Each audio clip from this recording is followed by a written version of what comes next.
So the main question to ask is 41 megapixels necessary on a smartphone? Do you need that much power in your smartphone for a camera?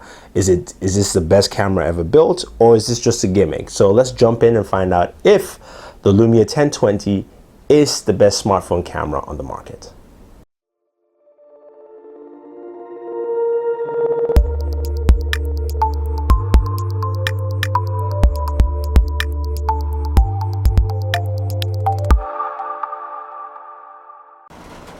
The Nokia Lumia 1020 is a device that Nokia has created that pushes the boundaries, especially on the optical side of things. But before we jump into what this device really does on the camera level with its 41 megapixel camera, let's talk more a little bit about what we have here. So this, of course, is running the Amber update of that Nokia had put out on the 920. 925. This is our first time looking at it. But in terms of hardware, you have a 4.5-inch Puremotion HD Plus display at 720p, and what that gives you, of course, is a very vibrant screen. You've got a 1.2 front-facing HD camera, and also you've got your touch-sensitive buttons. Now, the Amber update, one of the things it does clearly well is to double tap to bring the screen up, and you can actually unlock your device. But as we pan around and we look closer on this device, you can see the speakers are now at the bottom again. You do have your micro USB ports here at the bottom. On the right hand side, you have your slew of buttons, your volume rocker on the top, your power button in the middle, and your camera button on the right. On the very top, you have your micro SIM tray, your 3.5mm jack. And of course, at the rear, we have that 41 megapixel. Now, the Lumia 1020 comes in 3 colors: black, yellow, and white. Now, really sad there is no cyan. I think it's something that Nokia needs to bring out, and also red. Red's my favorite color. So you can see the housing for this, for the 41 megapixel camera, is actually a little higher and larger. So basically, it raises up. You can see the dual Xenon flash, LED flash, and that's your shutter, and it says 41 megapixels on there. Now you've got 2 pins at the back, which of course help you give you wireless charging on your device. Now this may look like a thick device, but let's actually just be practical here. It's actually not that thick. The bump is the highest thing, and this bump, the reason why you also this bump here literally only raises the device so much. So if we actually compare this to the Lumia 920 here, you can see it's not as thick as you would think without the bump. So that's the only thing, but I can tell you that this bump is worth the necessity, if you will. So we go in and let's delve into our smartphone here with our Lumia 1020. So as I said, we can double tap with the Amber update and slide that open. Before we get into the camera app, let's look at some of the things we have here on this device here. So we have a slew of we have a lot of new applications here. We do have the Nokia Pro Cam app, as well as the Nokia Smart Cam application. If we go into the Nokia applications here, you'll see besides Nokia Music, you also have a video trimmer, which is very basic, and you also have a new YouTube uploader, and I'll show you that in a second. So what this allows you to do is upload your video straight to YouTube, and that's pretty much it. But the cool thing is the live preview. I don't know if you can see that there. The main video, if you zoom back out, is showing the live preview, and that's a recording that I did at 24 frames per second, which will upload directly at 24 frames per second. The reason why I did that is because even though the camera gives you a lot of options, which will show you, I wanted to see how it looked and felt at 24 frames per second. But this is a video uploader, and you can select a video in there, and you can choose to upload it directly. Flip this around. You can choose to upload this directly to YouTube. You can see that upload, sign in, sign out. Once you sign in, set your accounts. This is a video here we did with Snatch Hatch in the car while he's driving, just to give you guys a nice simple sample of this.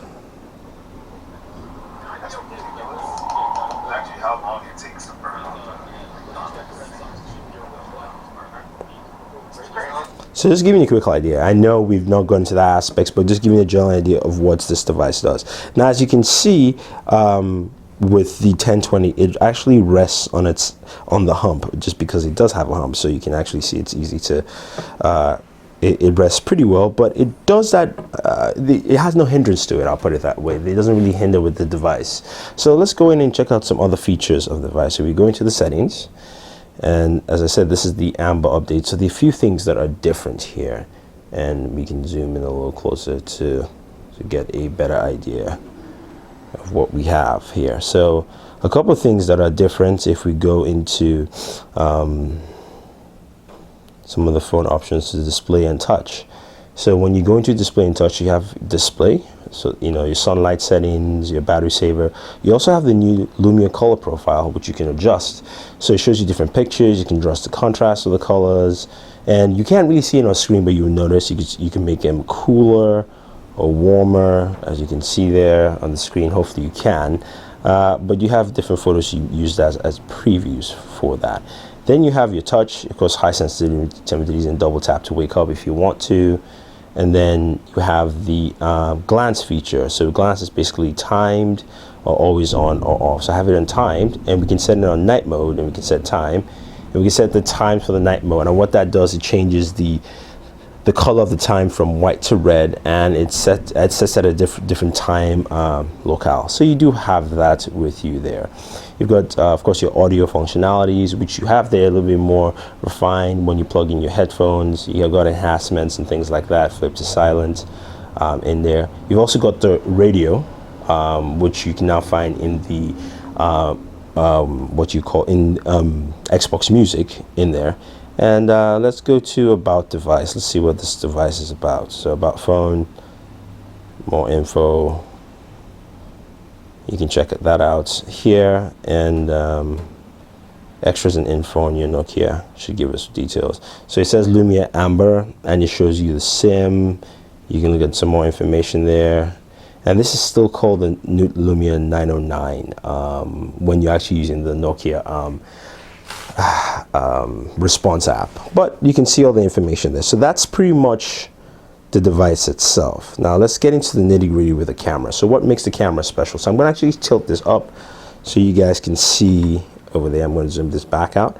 So the reason why I'm doing this is because I want to show you some of the things that the camera does. So to activate the camera, I can just hold down the camera button, and that activates the ProCam app, not your standard camera, but the ProCam application.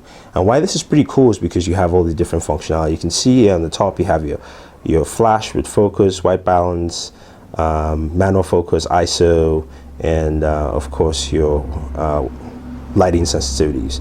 You have a preview window, and if you go in here, you can see your full settings here. Use front-facing camera, shutter delay, settings, review, set camera button. So if you set camera button, that shows you what apps you can assign into that, in those camera, ProCam app, or Smart Cam. I suggest you leave it the way it is with the ProCam app because it's such a very solid application. Your main settings here, for instance, you see a bunch of features here. You shoot at 5 and 34, and I'll show you why that's interesting. And then you can record at 20 frames per second. So the cool thing about it is you can select points you want to focus on screen to shoot. So I can select on that. As you can see, you can't really read what's on there. I'll select on the fridge so you can see if you can general idea. So it takes a 5 and a 34 megapixel capture. Here we go into preview. Now to view the 34 megapixel capture, you either have to go to the preview or you have to use the Nokia ProCam application. As you can see, we zoomed in clearly into the fridge. We can read everything on the fridge. They come a little bit saturated towards the end. Once you move into the very end, you really can't see much there, but you can read that quite well. You can read this poster here, finish each day and be done. That's reading off the camera, so you guys can read that yourself. So you can see how much detail that goes into. Now, I'm not going into too much detail on the camera aspect itself. Definitely check out our camera review and our camera sample, which we have with this full review. We have the links for you here, so you can definitely check those out because it gives you a better idea of what this camera does. But I have been very impressed with the camera. A couple other things you can do with the camera is just to zooming in and zooming out. So for instance, I'm going to zoom in, focus on that, snap the picture, So I've snapped that picture, it's zoomed in. If you go back to the preview, it's a zoomed in picture. But you know what? I was like, I wanted to get more of that picture, so I can deselect that and then zoom out. And I've taken this whole frame. So that is the picture that was originally zoomed in. This was my original picture, and I zoom back out by basically just tapping that on the screen. So giving you another example again, let's go back. Let's focus on the AC, for instance. So I'm going to zoom in just into the air conditioner and snap. Go back to the preview window, tap that button, the center button, and zoom out. And again, I was able to take the my dock there and take everything in light of the photo. So that's just a good idea of what this camera actually does. A couple of things you notice also, and I'll show you more, especially in low light, is what this camera actually does in low light is things from you can check that out in our camera review. But if we go in here, and I can show you some photos that I took in low light, it's to show you just a brief idea of how well that works and just a comparison with another device. So I have my Galaxy S4 here, and this is not a comparison, I'm just letting you guys know. But what we're going to do is show you a couple of photos here, and these are both taken in low light with both phones. This is actually using the Galaxy S4 night mode, and this is using low light with auto assist flash. So the first photo here is from the S4. Just to give you an example, you can see that it's pretty sharp and it's clear. And remember, this photos will be on the written review at Booredatwork.com. Now that's the photo of the house, the light outside, but this is from my house where it's dark and taking that photo. And here it is on the Lumia 1020. You can see it actually shows the darkness on top, highlights the lighting around the house, and shows you, you know, how illuminated it is there.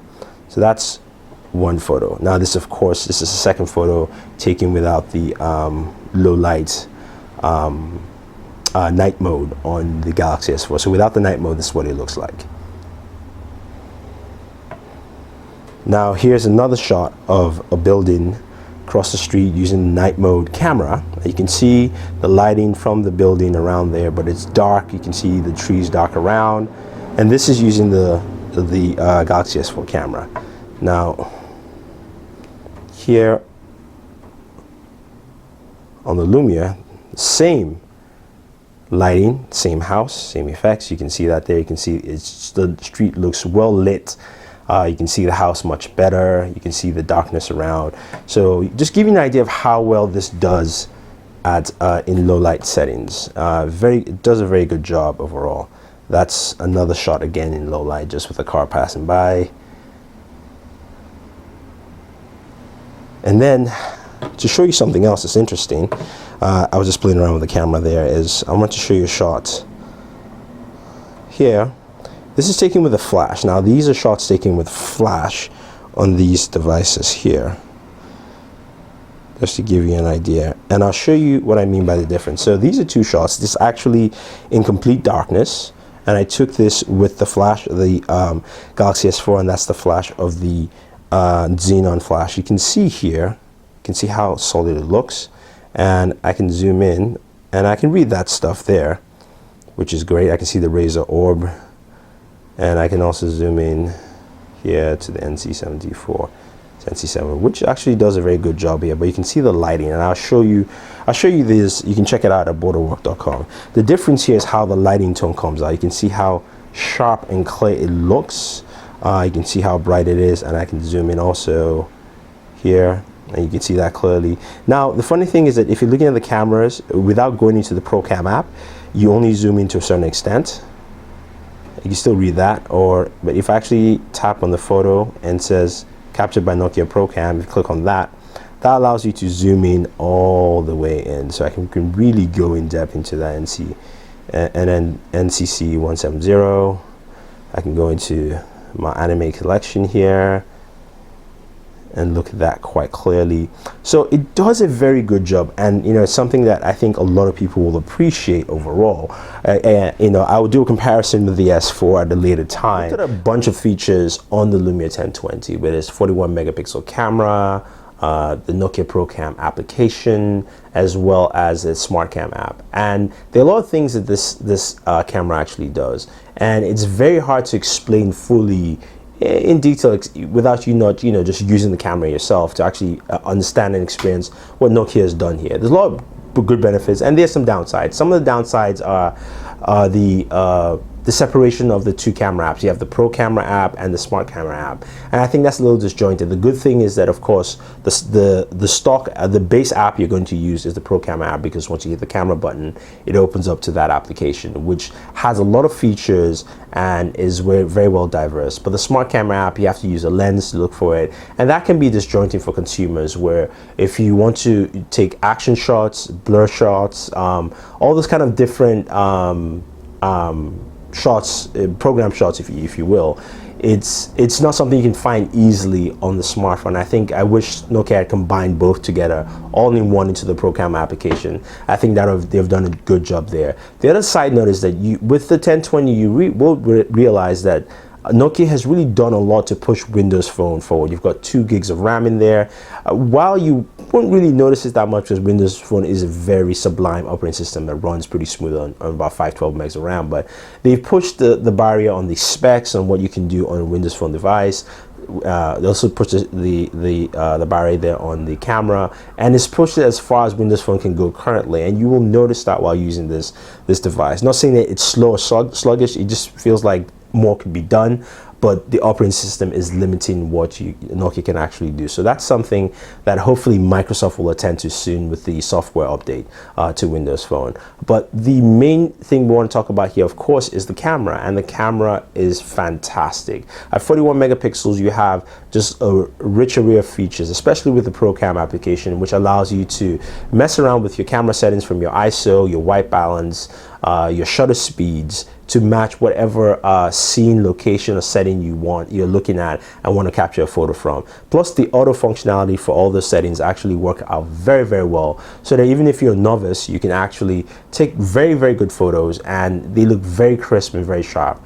You get 2 sets of photos you can take at the same time: a 5 megapixel photo, which is condensed with 7 pixels in one, so you have basically a 4 micron pixel cell, literally a very big pixel. And then you also have a 34 megapixel image, which you can actually use to crop and zoom in and zoom out and look at more details with that.